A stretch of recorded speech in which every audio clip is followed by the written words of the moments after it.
Welcome to another OU Insider Under the Visor Sooners podcast. My name is Brandon Drum. I'm here with Parker. I'm here with Jackson Arnold, actually special guest, 2023 five-star quarterback. It was a joke. 2023 five-star quarterback. OU commit out of Denton Guyer. Obviously, we're having him on because he was just on ESPN2 lighting up the Allen Eagles.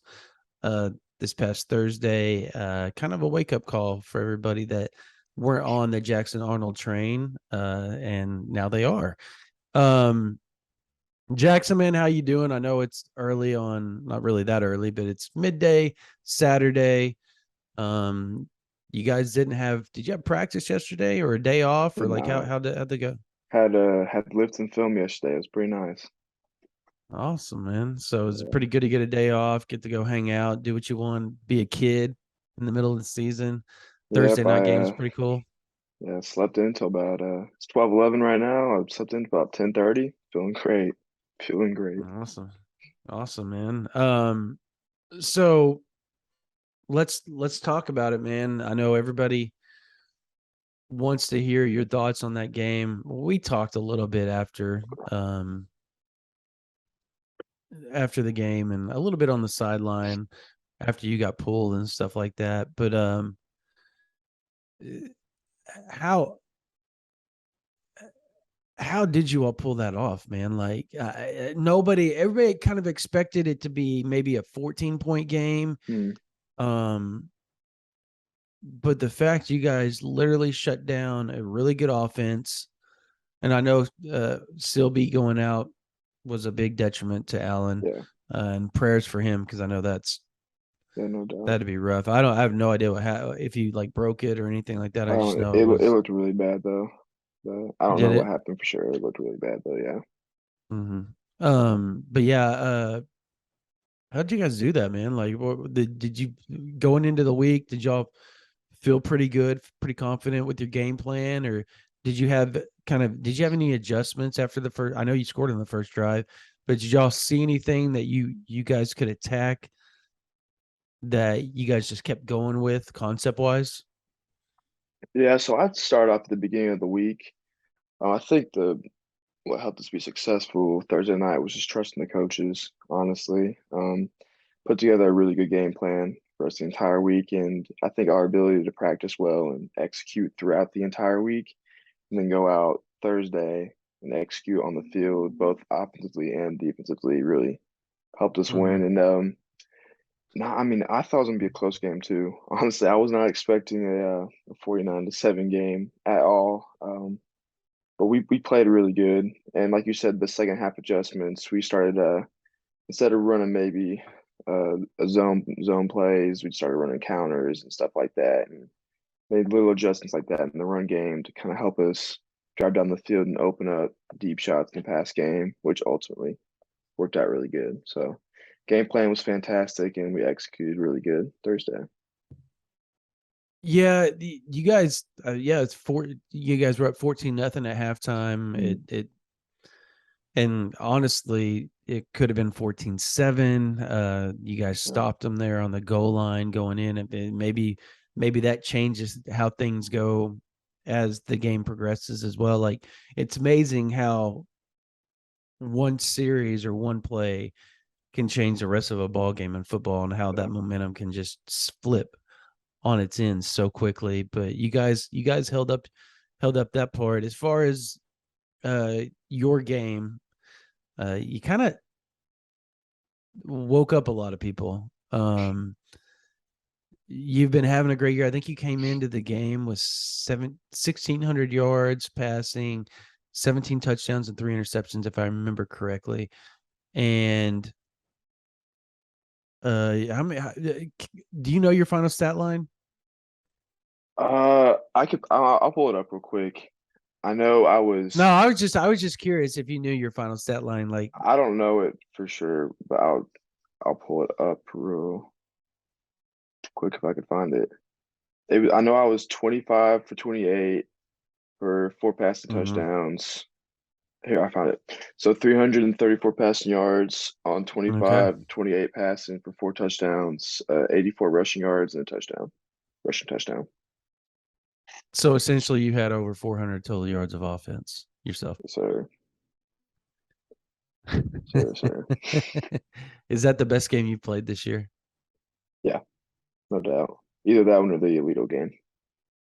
Pretty close. Yeah, the Alito game, I do remember that. Yeah, I was down there watching basketball. I remember you called me after the game, uh, and and we're super hyped because that was supposed to be a really good game and a really close game. And you guys blew them out too. What Yeah. is it with you guys? Like the big games, you guys tend to show up. It almost seemed like I've watched you 3 or 4 times this year, and it seems like the bigger the game, the better you guys play. But if it's kind of a tweener game, you let them hang around a little bit before you pull away. What is there something to that, or is it just just kind of?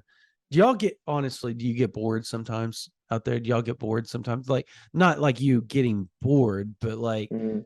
as a team, do you guys feel like you kind of get bored sometimes because you guys have been doing this since you were a freshman? Yeah. Like you guys have all been together.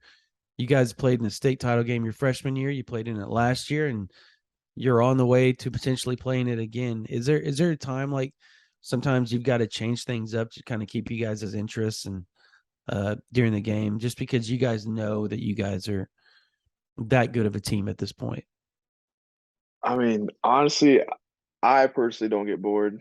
Maybe if you asked somebody like Peyton, they might say yeah, because Yeah. that's just Peyton. But I personally love dominating. Like honestly, I love going out and competing every day and winning. And like you said about playing good teams, I think that I don't I don't know. I get what you're saying. There is something about us, kind of going out and dominating against better teams. I guess it's just that competitive nature we have as a team.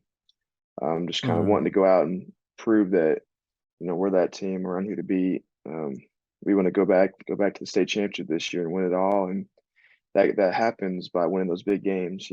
So I guess just Yeah. those bigger games are just, I don't know, motivation for us to make it back to the state championship because we know that those are the type of that's the same caliber of team we're gonna play third, fourth, fifth, sixth round. So why not, use it as a stepping stone right now? How late does the Texas playoff run in? Is it past Christmas this year, or is it like it does it end right around Christmas? December 18th. December 18th at state championship game. Okay. Yeah, I know you guys would know that because that's y'all's main goal is to make it back to that and no win doubt, this no time. doubt. You guys had Westlake on the ropes last year, heading into the fourth quarter, and things just kind of spiraled out of hand for you Mm. guys. For for you, I know it's motivate. That's motivation. Is it? Do you care who you play in the state title game, or would you really love to go up against Westlake again? I would love to go up against Westlake, but they're going D1 this year, so that won't happen.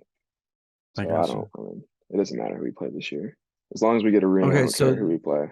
they're not in your division anymore. They're not. Oh, okay. They I did not shouldn't know be. that. Yeah, they shouldn't be. I got you. What? How do they? For those that don't understand the Division 1, Division 2, how do they set those up? Is it by enrollment population or is it? Yeah, so and it depends on how big your district is, but normally there's 4 teams that make playoffs in district. So our district is what teams do we have? We have 8 teams in our district. Yeah, you got So McKinney, you yeah, got Rockwall or Rock Hill, you got Prosper, you got McKinney Boyd, you have mm, um oh my Allen, gosh, Allen, um Braswell, you got Little any of the Elm. Braswell, Little Elm. Yeah, I was those just off the top of my head. Yeah. I don't even know how I So knew that, yeah, honestly. so you have 4 teams that make the playoffs, 4 teams that don't, and then out of those 4 teams that make the playoffs, you look at student enrollment. So for us, we'll make the play. We clinched the playoffs. I think Allen's clinched it. I think Prosper's clinched it, and I think the 4 spots up for grabs. So based on enrollment right there, Allen has what, like 8,000 students. Prosper has around like 5,000 students. We're only at 2,700, so we'll Hmm. automatically be Division II. So in 6A and 5A, 6A, 5A, and 4A, they split it up D1 and D2 in Texas. D1 has the higher enrollment of those four teams in district. D2 has the lower enrollment, obviously. So So I guess I why wouldn't they do that to start? Like, why are you playing teams that are that much bigger in enrollment in the season? That seems like an unfair thing. I know you guys beat them, but just off sheer enrollment population, it seems unfair that they would be in the same district as you, but they can't play you in the playoffs. That kind of just is kind of weird to me. I uh, don't know why, but I I don't run UIL. I have I know, absolutely no I clue. know. Have you ever thought about that? Have you Oh ever yeah, thought no about doubt. I mean, you're playing a freaking 8,000 student school and we have 2,600. I'm pretty sure they have more yeah. male students at their school than we have students in general. So I mean, That's nuts, man. yeah. That's crazy. And how big is Westlake? Like I never thought that they were that big of a school. I guess they No, are. Like Allen is 8,000. yeah, That's I what I was know, but saying. I mean, Yeah. but they're going up to Division 1, so they have to be Yeah. like in the Uh, 4,000, 5,000 range, right? it all depends on who makes the playoffs and who doesn't. Like I think I obviously got the you. area is probably growing too. Like Hmm. the areas they probably gain more students each year. But I mean, trying to think like Prosper or no.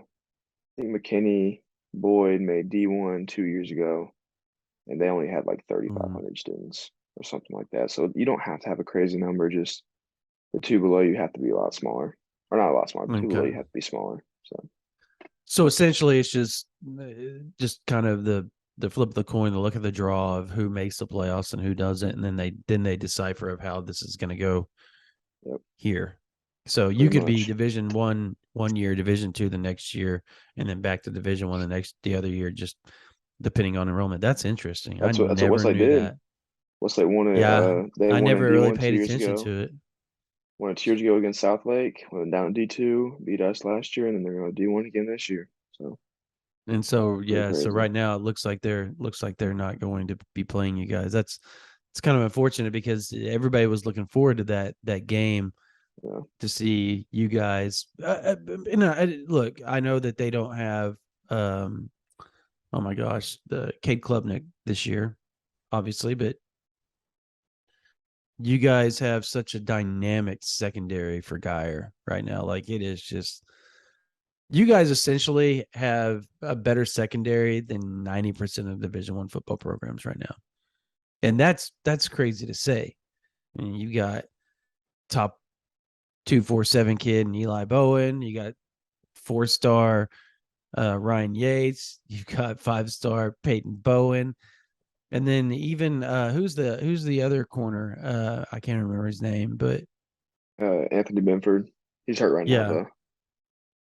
Yes, right. we But have Ryan. Yeah, well, yeah, you guys moved Ryan the corner this past game yeah. because of the injury, but notoriously, I mean, Bedford, he's a good player too in his own right. So Hmm. it's like you guys are just stacked in the secondary, which in turn I think helps your front seven. Usually, the front seven helps the secondary, but for you Yeah, all, the secondary because you guys have so many coverage sacks because they're so good.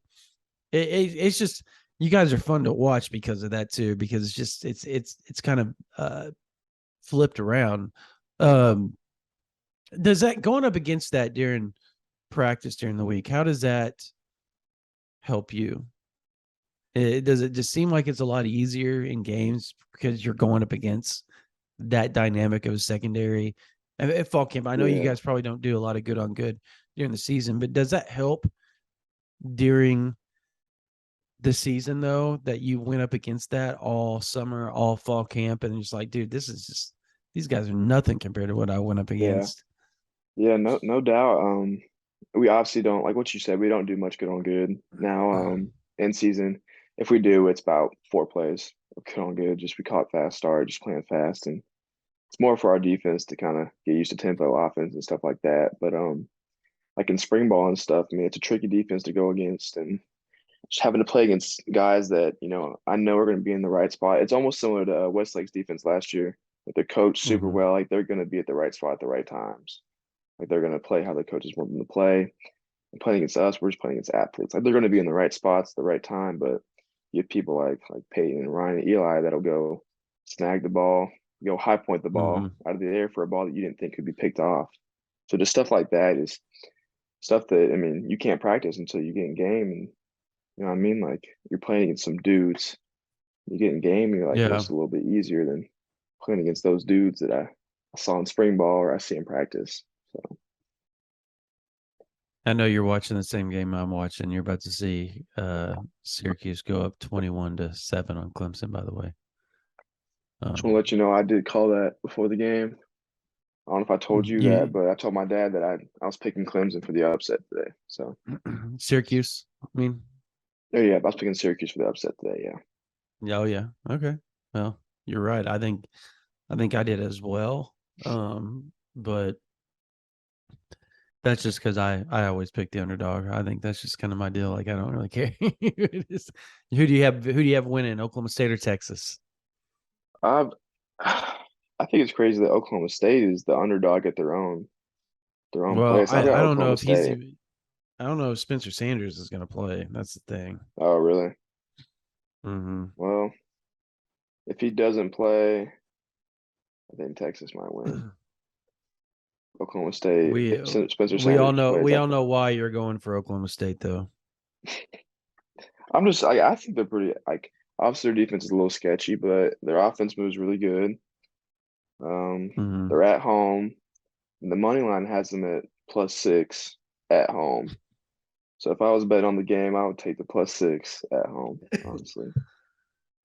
Are you a gambler? You're gambling now. You're a gambler now. You're No, looking at the money lines. not today. Not 17-year-old today. gambler in Texas. um 18. I'm 18. It's Hey, legal. oh, you're 18 now. Oh, it's legal for you now. Yeah. That's right. Yeah, Yeah. in Oklahoma, definitely legal. So let's talk about the rest of your season. Who all do you guys have left on in your season? We play McKinney this week and then Rock Hill next week and then playoffs. So I may come down for that Rock Hill just because I like to watch Kevin Sperry play too against you guys. That'll be another really good one. He's a good quarterback, and you guys are he's friends too because you guys yeah, train together yeah. with Kevin's my boy. Coach Mike. Yep, Mm. Coach Mike. Um, how long have you guys been training together as far as quarterback training with Coach Mike? I've been working with Mike since it was the spring. I think maybe around March is when I started working with him.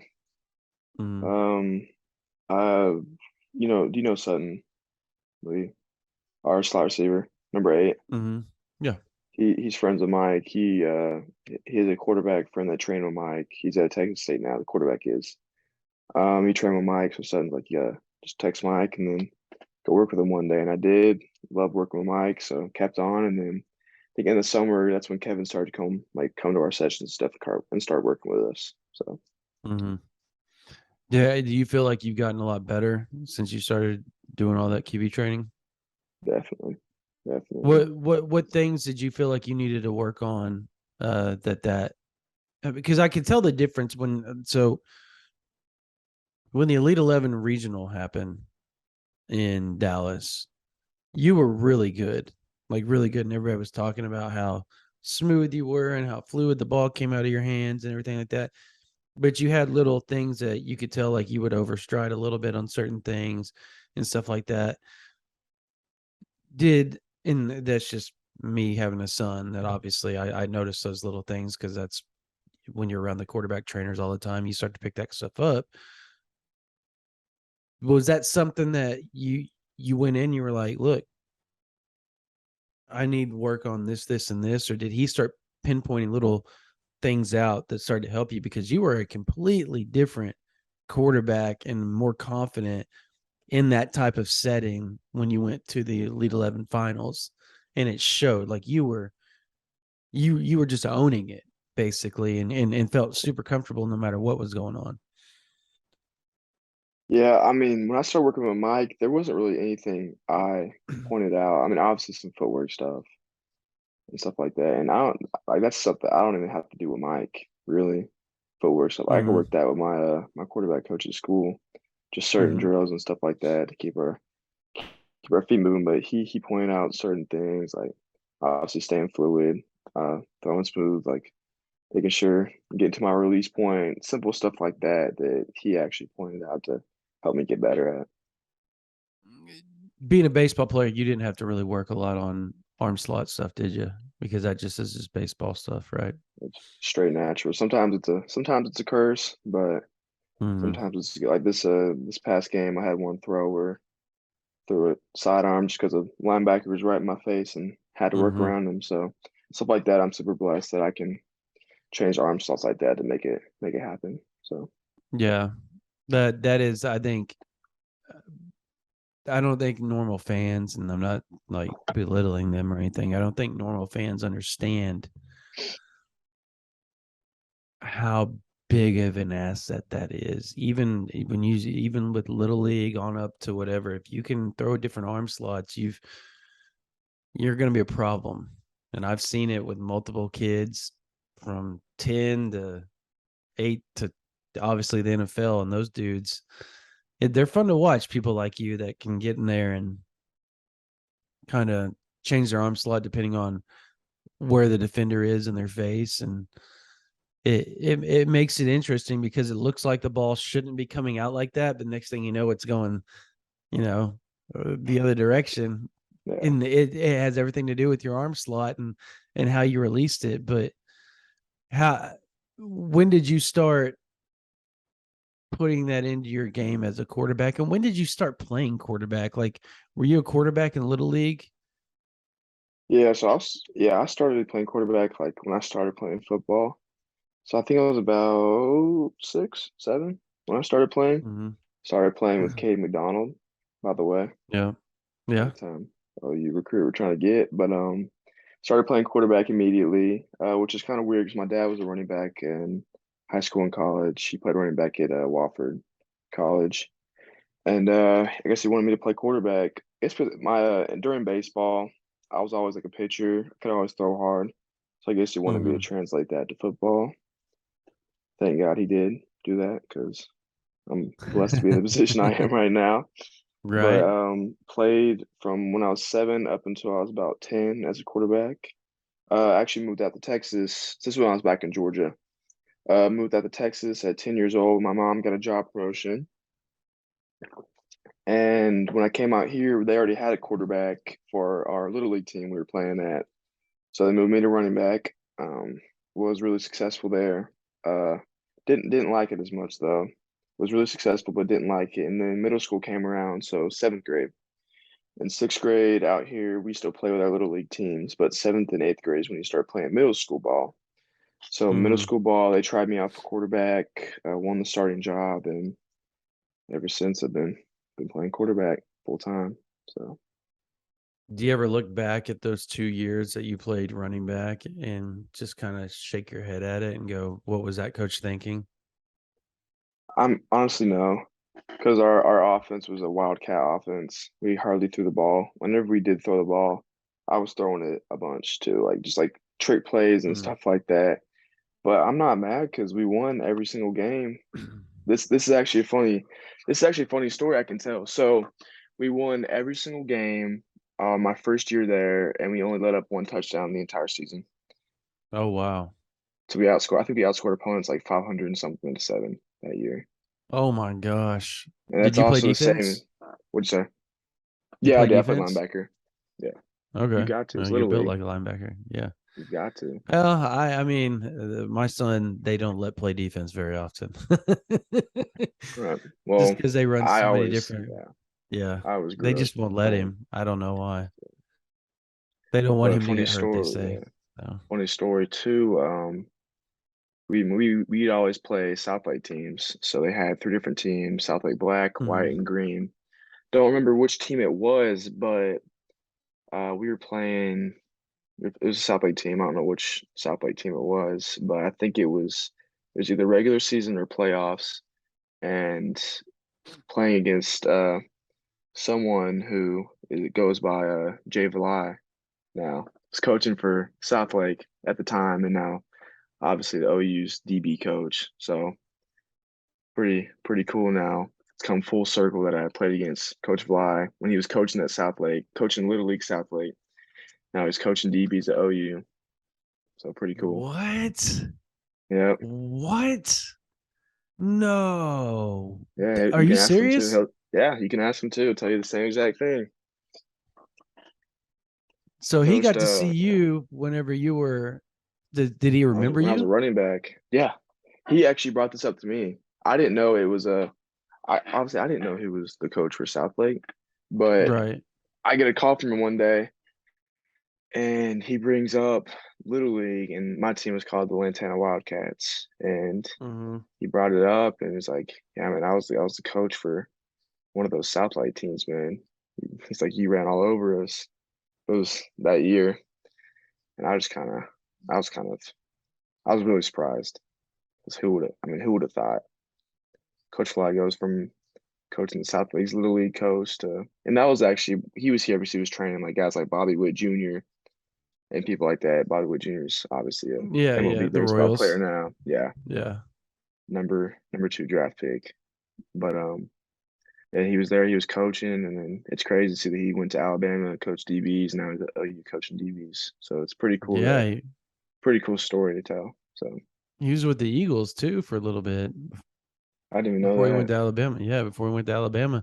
So Bobby Witt Jr., do you know where he was? Do you know where his dad played baseball?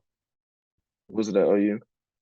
Mm-hmm. Do you know where Yeah, Bobby Witt I was going to play yeah. baseball? So I know he was committed to OU. I knew that. Mm, yeah, he's a I actually, legacy. They're Coach diehards. Coach Fly called FaceTime Bobby Wood Jr. when we were at it's either the Kansas game or some Mm-hmm. game this year, and FaceTime him. We talked to him, said what's up to him. It's pretty That's pretty cool. cool. Yeah, we got Yeah, to watch him play the Red Sox earlier this. He's really good, man. yeah, Earlier he is. this spring, I took my kids up there to watch him because we're Red Sox fans. So he's a dynamic player, man. Good shortstop. Good Yeah, shortstop. So shortstop at third base. I think he's shortstop, right? I think he Can't remember. plays shortstop. I think he did play some Yeah, third base though. yeah, Sometimes. yeah. Um. Anyways, yeah, man, that's crazy. Jay Valai coached against you in the Little League. That's hilarious. And Hmm. and then on top of that, you brought up. So let's talk about that. Well, let's dive into it. You brought it up. You brought up Cade McDonald, man. So we're watching this Clemson game. Hmm. Clemson is losing. Is it 21-10 or is it 21-7? 21-10 Dude, right did now. I to kick the field goal then? Okay. Yeah. So McDonald is at Clemson right now, and everybody kind of Hmm. has this feeling that I'm not 100% sold that Clemson's a leader because I think Oklahoma's a leader. But I think Clemson's the wild card team because they get the final shot at him, at least on the visit. Now, Yeah. Oklahoma is going to see him on the 28th. Coach Bates will. I'll be out there for his senior night too Hmm. next week. But talk about you guys' team in Little League, your relationship with him, and kind of just how all that manifested itself again whenever you guys got to meet up in Norman for the first time, because there was multiple times he would show up, or a couple times he showed up to Norman and you weren't able to make it Hmm. because of baseball or something else. Yeah. But this time you were able to make it. How cool was all Mhm. that?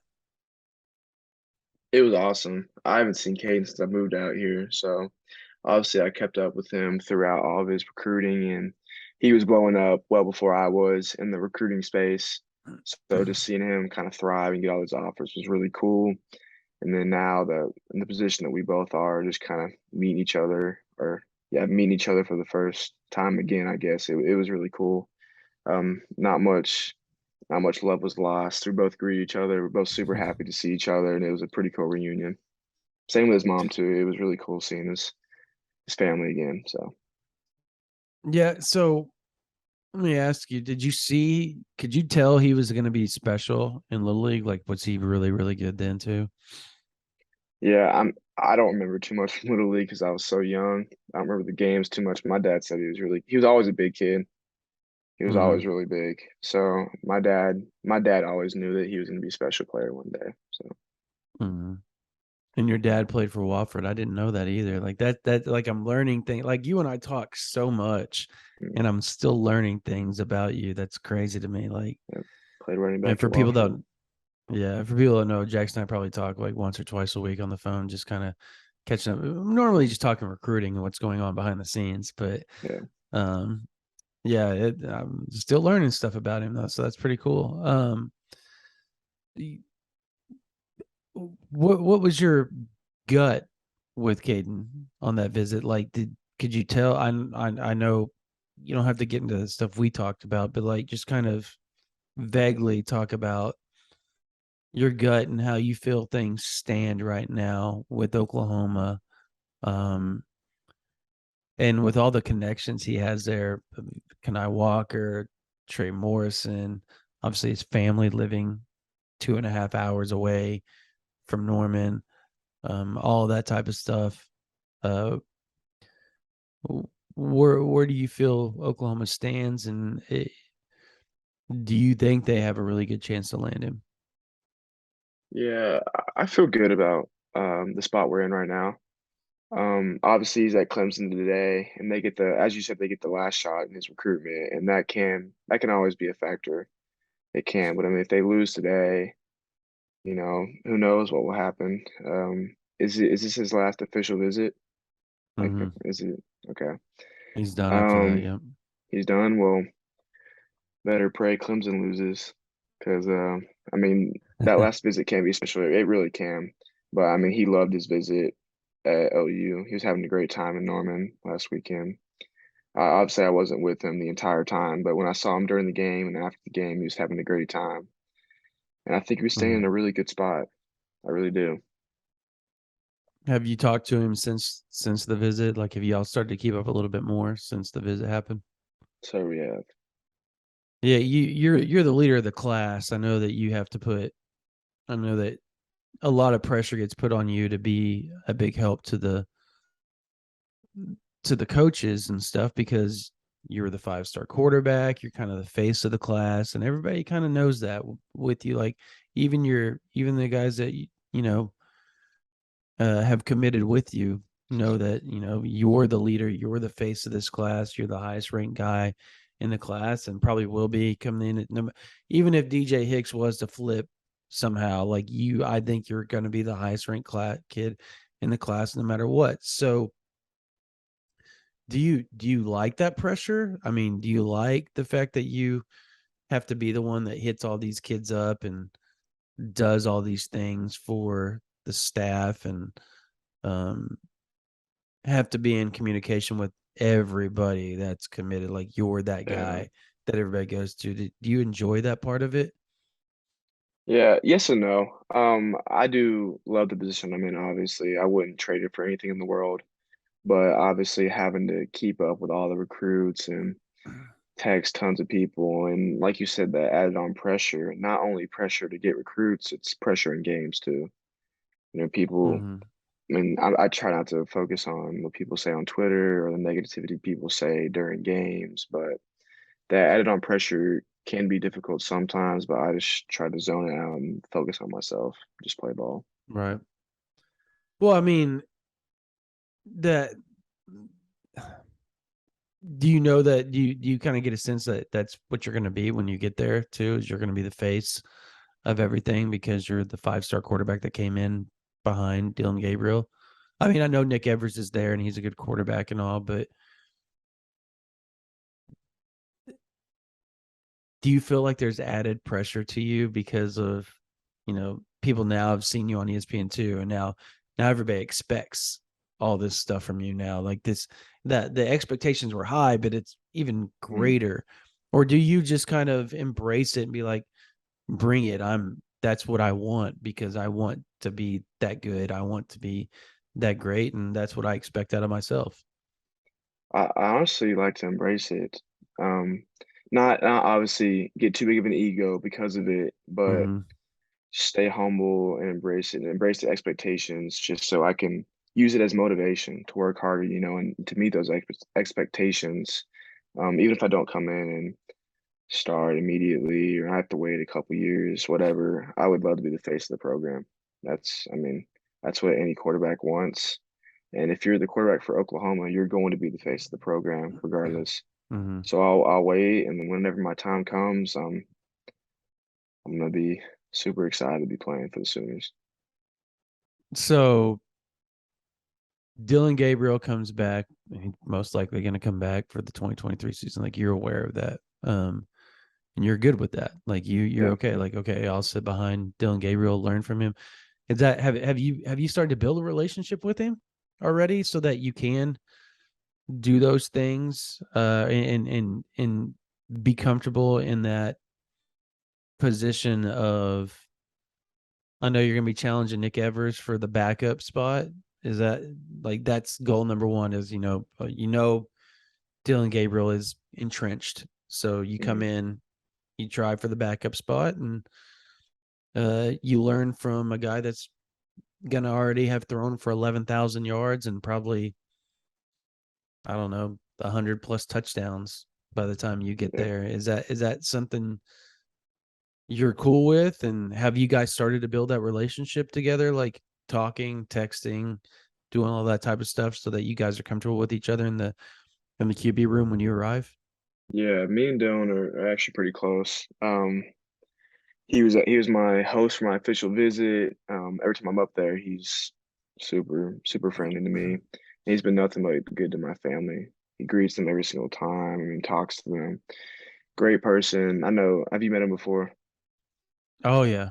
Oh yeah. Yeah. Great. Well, so yeah, Yeah. he's the one that I told you about, that how my kids walked up, or my youngest walked up to him and said, "Can I have your autograph?" And at the camp, and he came up and he said, "Well, I need your autograph first. I want you to sign my shoe."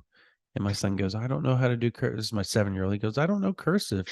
And he goes, "Okay, That's well, let funny. me do it for you." So he put KD on the shoes, and both my kids' initials are KD. So he put KD on both shoes for my kids' initials to say that he signed it. Then he signed my kid's shirt, both my kids' shirts, and my oldest son's cleat. And he wore it all summer with KD. Like, every time I would show up to do like an event or something with him, he would still have KD on both of his cleats. So he kept them on until That's he got that's new awesome. cleats. But yeah, man, he's a great guy. Well, But yeah, go ahead, man. Yeah. as you just say, he's a great person, obviously. And sitting under him next year, I mean, obviously, I'd love to go in and compete as a true freshman and compete for that starting spot, but sitting under Dylan might even be the better option or the better route, Mhm. honestly. Just learning from a veteran who has all this playing experience, whether that's at UCF or at Oklahoma, just learning under someone like that will only make me better in the end. I mean, he can Mhm. just walk me through things like coverages and how the offenses ran, what the expectations are from Coach Levy. Um, Pretty much everything that I need to know before I step into that starting role, he can provide for me. So I'm super excited for next year, regardless of what happens. And speaking of next year, everybody wants to know, before we really dive into, let's just get it out of the way. Let's get it out of the way. Let's do it. There's all these rumors. Let's do it. Let's get it out of the way. We said we were going to do it when we were talking off air. Let's just get it out of the way. All right. There's all these rumors. There was a big one last week, Notre Dame, right? Oh, you're going to be visiting Notre Dame for Stanford, even though you were in Norman. That was a little weird. But then it got to the point where you and your family were, Notre Dame was making inroads with you and your family was wanting you to go take an unofficial or official visit to Notre Dame.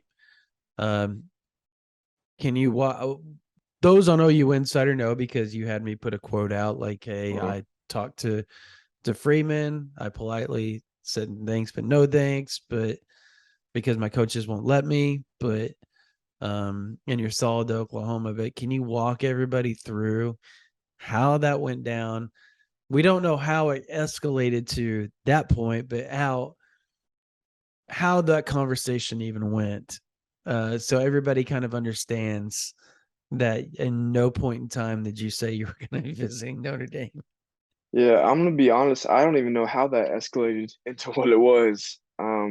It was blown way out of proportion. Like it was not that serious. The OC texted me and said he just texted me. It was after OU loss, and he Hmm. said, like he said, good job about my because Coach Freeman was at the McKinney Boy game. He said, good job from the game. So he said we have an open spot for you at the Clemson game.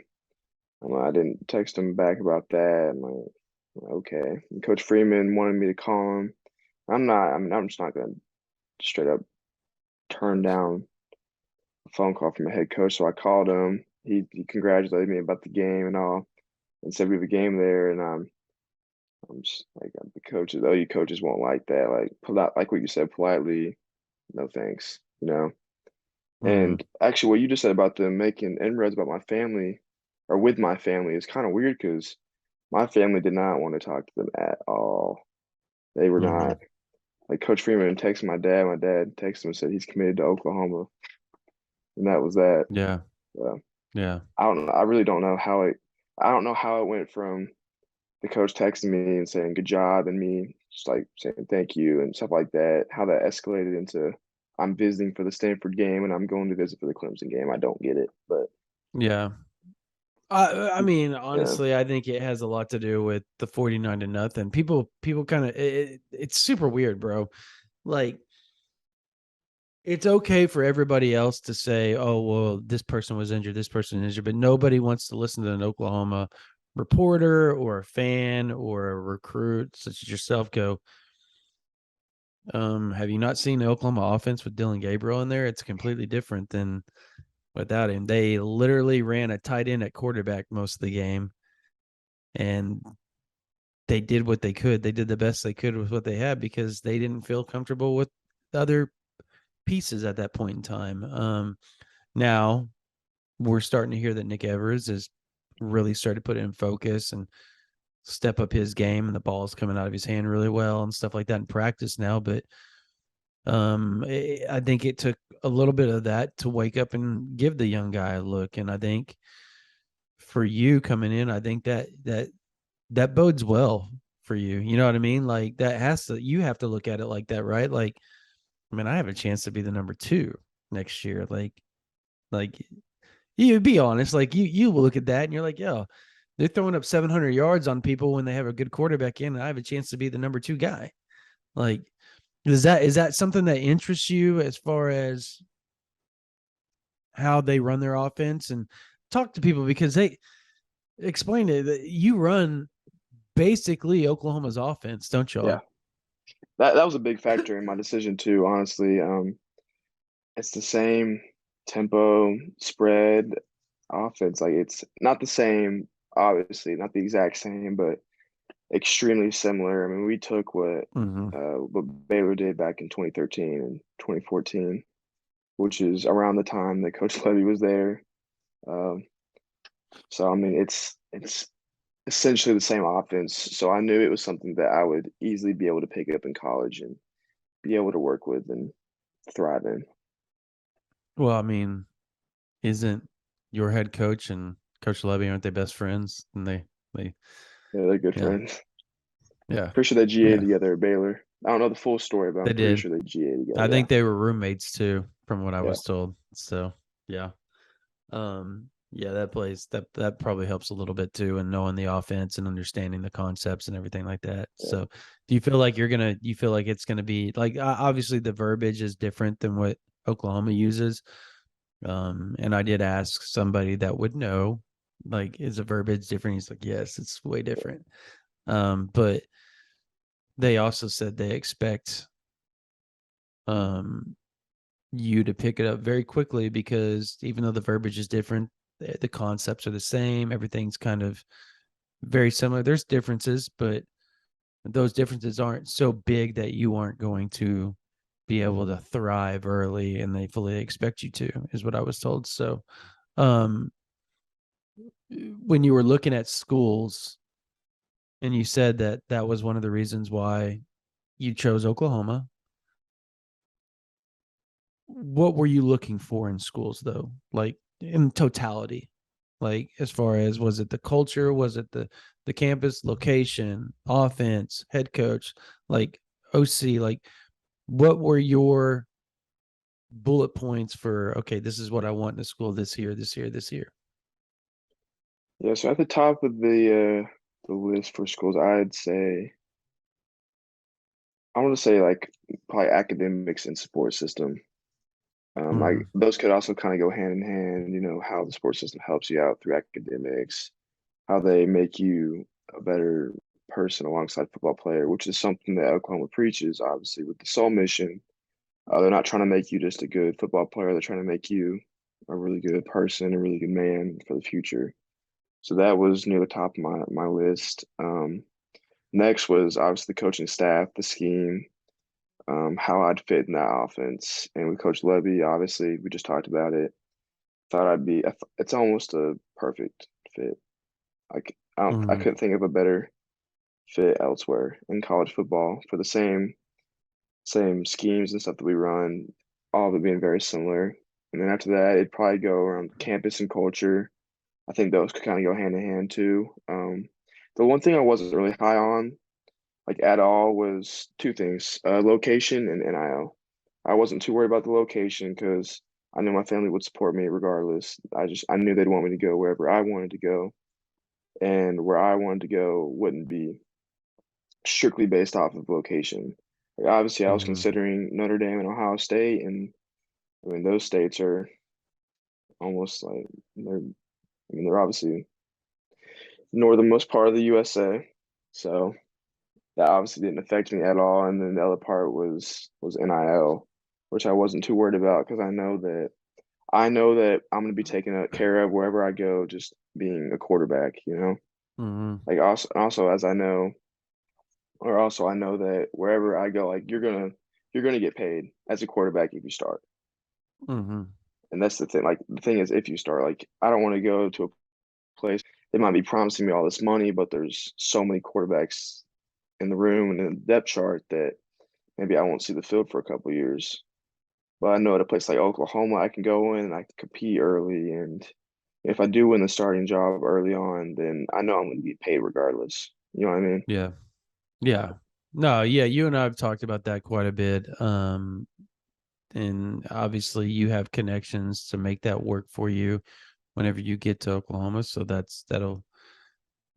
it is what it is with the NIL with you, and you're going to be successful no matter what. I mean, Dylan obviously is already raking it in, particularly back in Hawaii. He's very uh, has a lot of NIL stuff going for him back home, and it's getting better and better for him at Oklahoma the longer he's in Norman. So, for you, was weather something that, because I know there's a couple players on your team that were like, I don't want to go play in cold weather. Like, I'm not naming them. I'm just saying, like, I know that for a fact. Yeah. And was that something that you thought about as maybe Oh, a factor? Being a quarterback I and all. I mean, I mean, it wasn't a big factor. I mean, obviously you think about it like, you know, places like obviously like northern like Ohio State and Notre Dame, it's going to be cold. You're going to have to play in those mhm, cold, rainy, sometimes snowy conditions, and it is what it is. I mean, you'll get used to it once you're up there for right. the amount of time. So, I mean, obviously it was something I thought about in the back of my head, but it was nothing that ever pushed me away from the school. I gotcha. But with Levy, though, I mean, you had a really good relationship at Ole Miss, but you said I probably wasn't going to go to Ole Miss, even though he was there. Um, when he moved to Oklahoma and you went up there and you felt at home, you instantly committed really quickly. And at that time, if I remember correctly, there was another potential 5-star, 4-star quarterback that was close to pulling the trigger to Oklahoma. Um, oh my gosh, I just went to the top of my head. I went blank. Kid from Northern California. Um, did he commit to Miami? I can't remember where he ended up committing. Oh, Jaden? Yeah, Jaden. Yep. Yeah, he committed to Miami. Okay. Yep. That's right. See, that shows you how close I followed that after you committed. I just went whatever. But you guys were kind of battling first come first serve at that point, from what we were told. And Was that something that was on your mind? Like, okay, this is where I want to go. I need to go ahead and lock this down so, Jaden doesn't take the spot.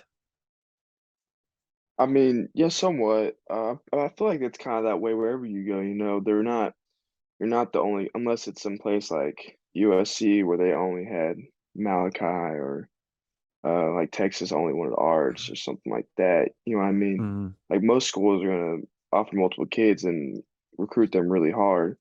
And most of the time it does come down to the wire. It comes down to who's gonna commit first and who's gonna get that spot. And I knew that that's where I wanted to be, so I just went ahead and locked in the spot. mm-hmm.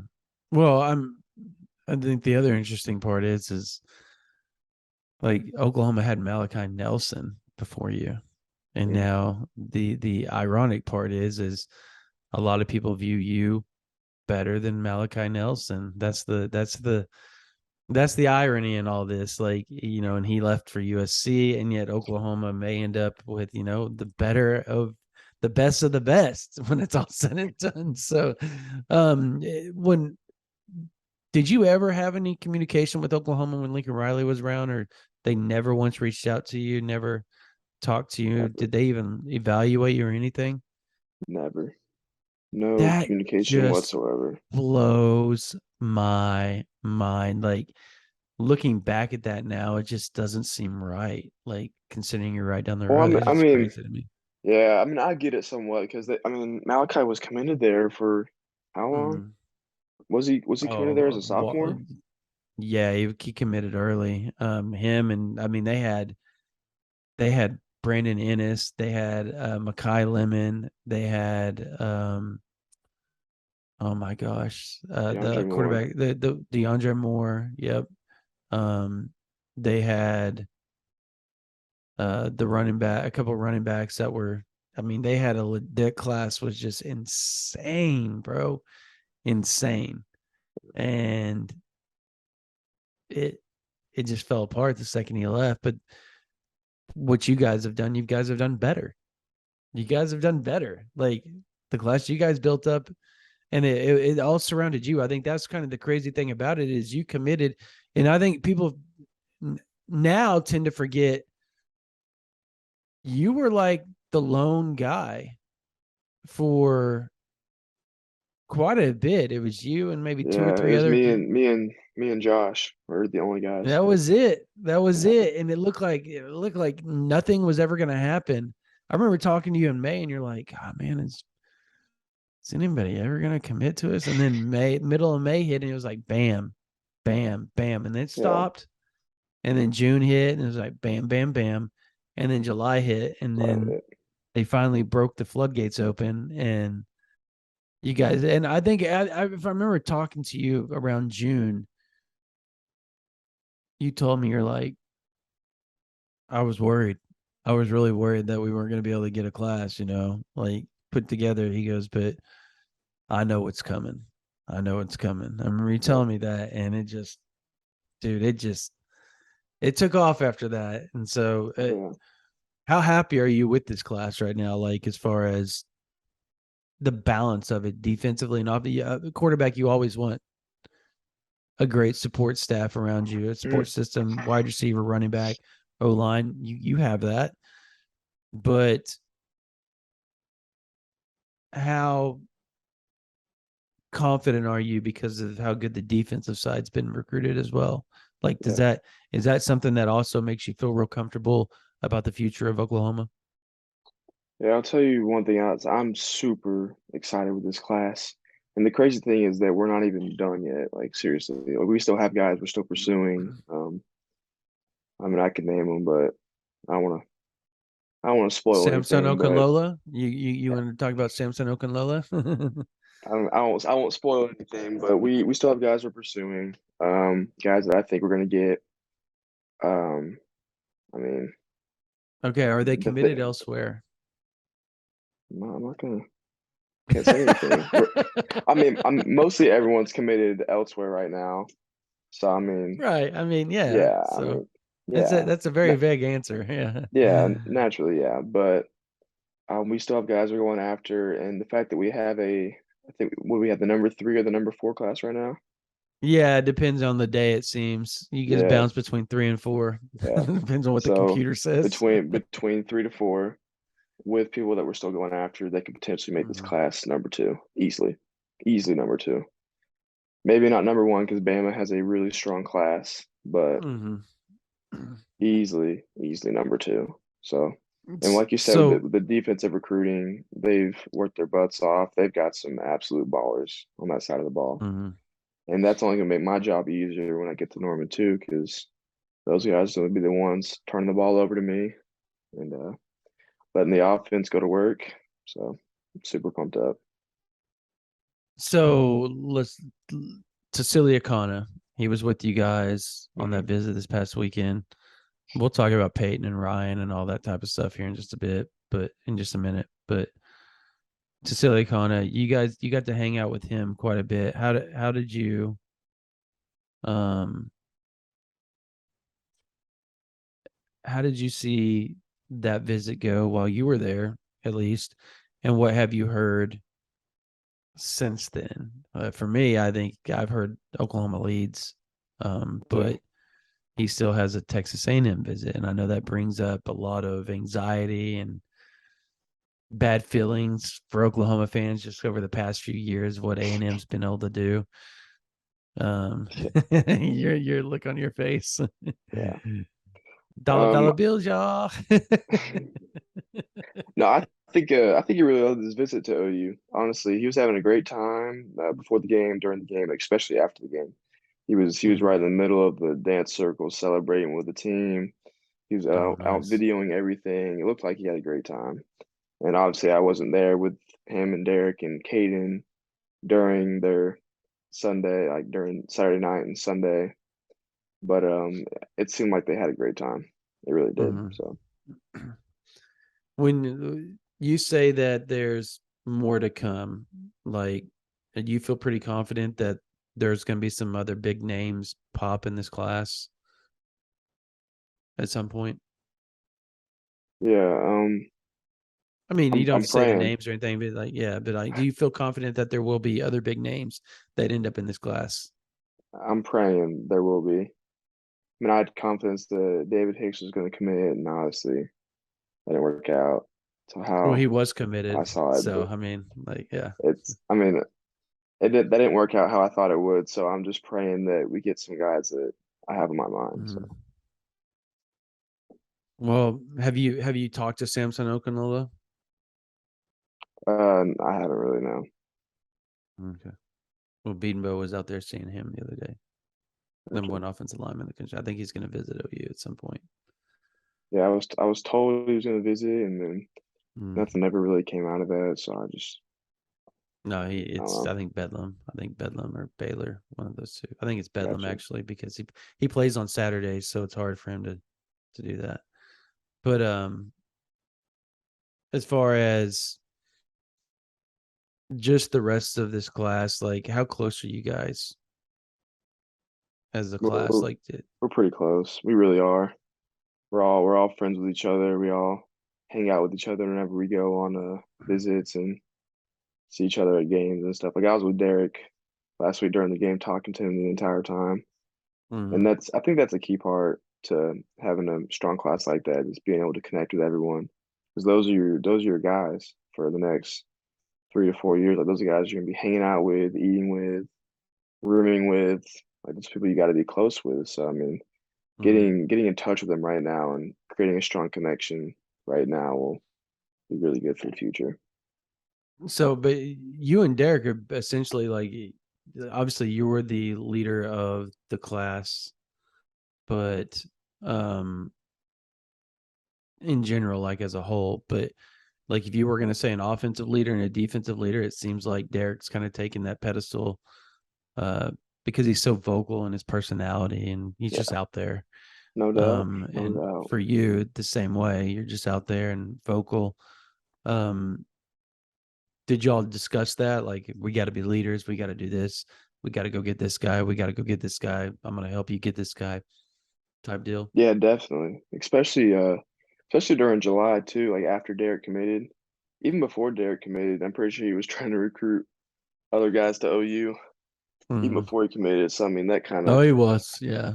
I feel like that right there just propelled him into the defensive leadership role for recruiting. But definitely when he committed, I texted him, he texted me. There's certain guys we have to go after. There's certain guys we have to get. It's been working out pretty good. Having a number 4 class is pretty good. So Yeah.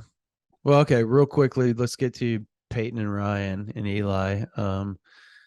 The Peyton Bowen drama and the Ryan Yates drama seems to be never ending with Oklahoma. Even Ryan announces, I'm done. I'm not gonna do this. I'm not gonna do this. I'm all LSU. yeah, But he's still very open to the fact that there's one school that he is not done with, and that is Oklahoma, as far as talking to, at least. Like, nobody's talking visits or anything. It's just like you being done with recruiting, but yet you still talk to coaches. For him, he talks to Oklahoma. yeah. Just has a really good relationship with them. With Peyton, obviously he's in Oregon this weekend. He will be uh, back to Norman for the Bedlam game, he says. Um, he's going to Notre Dame on November 5th when OU hosts Baylor, so he won't be able to be there for that because he's going to the Notre Dame Clemson game.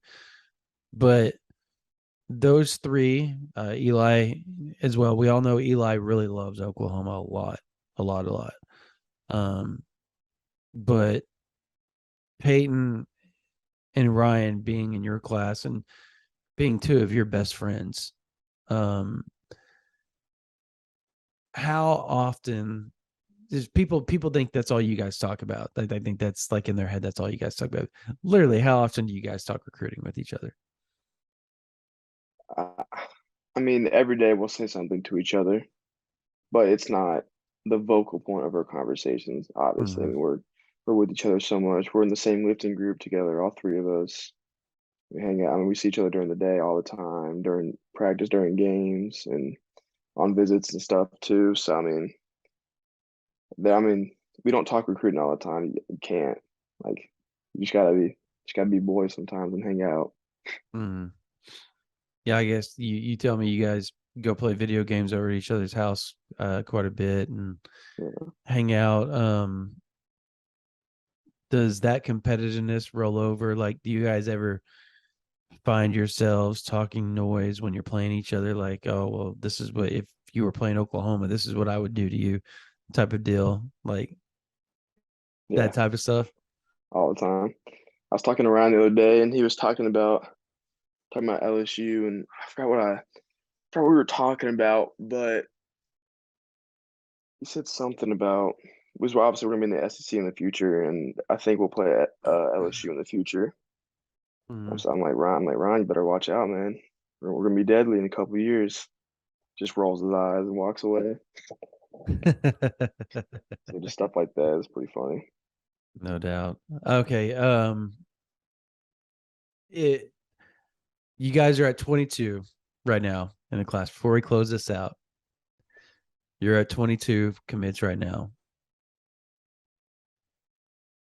Where How many do you think you guys end up with?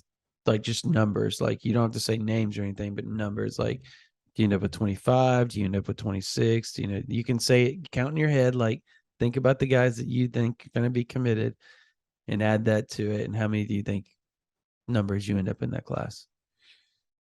I think we have a good shot at like what would you say? I'd say like 26, maybe Yeah, 26 or 27, I'd probably say. 26, Yeah. 27. But I think when I'm thinking a realistic number would be around 24, 25.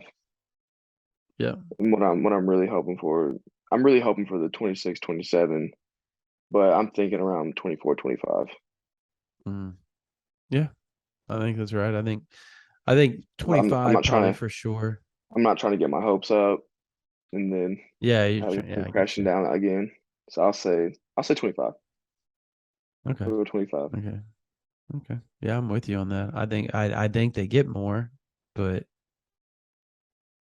you I know, want to get my hopes up. we've yeah. Not I again. don't want I don't want the fans to get their hopes up either. Listening, it's going, oh well, Jackson said that they're gonna get blah blah blah. So And for all the um fans listening, it's just pure speculation. Nothing, no locks or anything, just pure speculation. So Disclaimer. yeah, All right, before we go, um, you have said that you're 100% Oklahoma. You don't plan on taking any visits. You're not talking to any coaches. You know, there's been Georgia rumors because you're originally from Georgia. You said Georgia hasn't talked to you in the last few weeks, a while, hasn't even reached out to you in a long time. There's been Notre Dame rumors. But if you didn't go to Oklahoma, where do you think you were going to go at that point? at that point, probably Notre Dame. Oh, that's going to crush the Irish fans. Yeah, I'm not even going to lie to you. I mean, it's the truth. I'm not gonna lie. It was probably Notre Dame. Peyton was going Mhm. there. I was close to the coaches, but I mean, they'll tell you more. So Yeah. And you're it is what it 100% is. locked in? Like, do you have something you want to say to the fans about that before we Um, go? I'm locked in. There's not much else to say. No decommitment on the way, huh? No. Disclaimer, no decommitment on the way. Yeah. Yeah. There you go. All right, man. Well, Jackson, I appreciate you doing this. I know the Oklahoma fans do too. They got a lot of good information from you. Um, I know people wanted you to talk about David Hicks and all that type of stuff, but we decided off air we weren't going to dive into people's names and that type of Yeah. stuff because that's just not how we're going to do this. But um, yeah, man, I appreciate you doing this. Killed it the other night. It was a joy watching that. It's fun Thank you. Thank you. getting to see you ball out. I know the Oklahoma fans enjoyed it as well. So, any last words before we go? No, I mean, Boomer Sooner. There you go. All right, man. Well, this is 2023 5-star quarterback out of Denton Geyer, Sooners commit, Jackson Arnold, man, joining us on the OU Insider Under the Visor Sooners podcast. If you're not on OU Insider right now, you can go there. VIP, $1 for the first month, $9.95 afterwards. There's a lot of information, a lot of recruiting information on there, a lot of team information that we've been dropping, where the coaches have been, who they've been out to see this past week, all that type of stuff, and who they're recruiting hard, who might be in the class. We got all that for you guys coming up. And even 2024, there's a lot of buzz going on. So we have all that for you on OU Insider VIP, along with a lot of team stuff. If not, if you don't want to do month to month, if you don't want to pay that $1, you can do $75 for a whole year. Get you all of 24/7 sports, get you the whole thing, man. Like literally, you get every site on 24/7.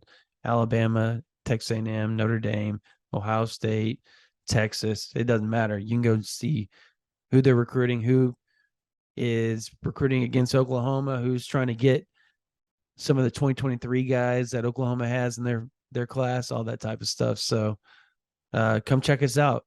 All right, that's going to do it for this version of the OU Insider Under the Visor Sooners podcast. Want to thank Jackson Arnold once again for coming on, man. You guys have a blessed day.